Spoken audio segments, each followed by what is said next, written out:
Hi everyone, welcome back to my channel. তো আজকে Shivratri special, তাই জন্য নিরামিষ সব। তাই আজকে বানাবো হচ্ছে নিরামিষ ঘুগনি, যেটা পেঁয়াজ আর রসুন ছাড়া। তো চলো দেখে নিই। তার জন্য আমি মটরটাকে সারা রাত ভিজিয়ে রেখেছিলাম। এবার এখন আমি প্রেসারে দিয়ে দেবো মটর, আর ছোট ছোট করে কেটে রেখেছিলাম আলু, সেই দুটো একসাথে আমি সিদ্ধ করে নেব।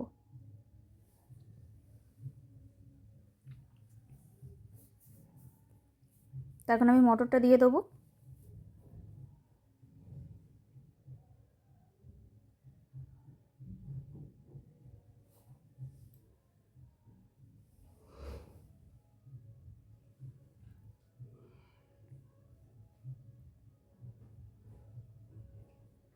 আজকের রেসিপিটা আমি না, মানে মা করেছে, আর আমি ভয়েসগুলো দিয়ে দিচ্ছি। আর একটু দিয়ে দিলাম সামান্য নুন। এটা আমি সিদ্ধ করতে বসিয়ে দিয়েছি। আর কড়াইতে আমি সেই সময় নিয়ে নিয়েছিলাম হচ্ছে দারচিনি, এলাচ আর লবঙ্গ, যেটাকে আমি একটু ভেজে আর গুঁড়িয়ে নেব।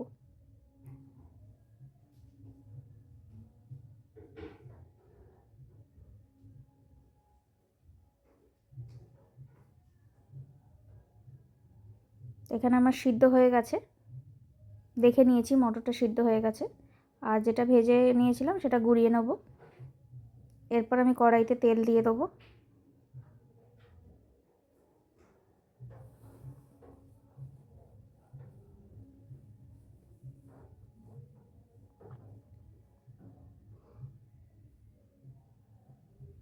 আর সেই তেলে দিয়ে দেবো হচ্ছে গোটা জিরে, শুকনো লঙ্কা, তেজপাতা।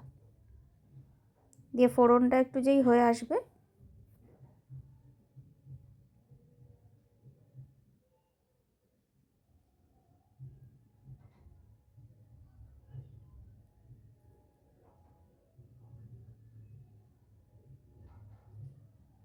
তখন আমি দিয়ে দেবো হচ্ছে আদা বাটা।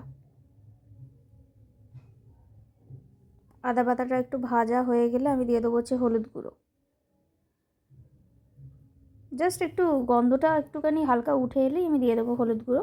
দিয়ে সেটাকে ভালো করে নেড়ে নিতে হবে। এবার দিয়ে দিলাম হচ্ছে সামান্য পরিমাণ নুন, দিয়ে দিলাম চিনি,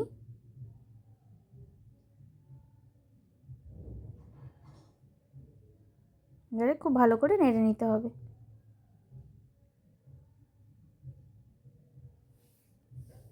এবার এখানে যে মশলাটা দিয়েছি সেটা হচ্ছে জিরে আর শুকনো লঙ্কা ভেজে আমি গুঁড়ো করে নিয়েছিলাম।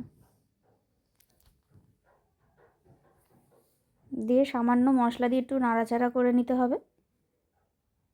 ভালোভাবে নাড়াচাড়া হয়ে গেলে এবার দিয়ে দেবো আমি যে মটর আর আলুটা সিদ্ধ করেছিলাম সেটা দিয়ে, সব কিছু দিয়ে খুব ভালো করে নেড়ে নিতে হবে।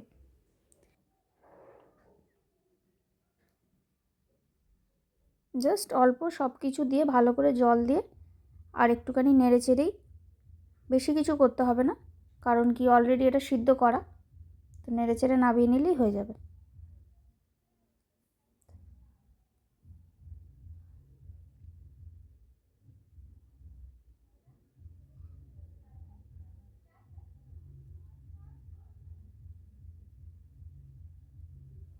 দিয়ে সামান্য একটু জল দিয়ে দিলাম। দিয়ে ভালো করে নেড়ে চেড়ে একটু করে ঢাকা দিয়ে নেড়ে নিতে হবে। মানে 80% মতো সিদ্ধ করে নিয়েছিলাম। তো আর যেটুখানি বাকি ছিল সেটুখানি একটু ঢেকে চাপা দিয়ে নেড়ে নেড়ে করলেই হয়ে যাবে। তো এবার ফুটে গেলে একটু ভালো করে নাড়াচাড়া করে নামিয়ে নেবো। এবার যে যেরকম গ্রেভি খাবে, আমরা লুচি দিয়ে খাবো বলে খুব বেশি গ্রেভি রাখিনি। কেউ যদি রুটি দিয়ে খায়।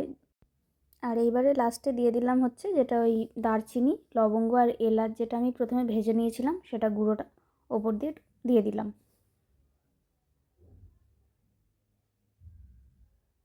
তো ব্যাস, এখানে আমার ঘুগনি রেডি। এরমভাবে আমি বানিয়েছিলাম নিরামিষ ঘুগনি। তো তোমরাও চাইলে এটা ট্রাই করতে পারো। আর আমার ভিডিওটি যদি ভালো লাগে একটা লাইক, শেয়ারটা সাবস্ক্রাইব করে দিও। Thanks for watching.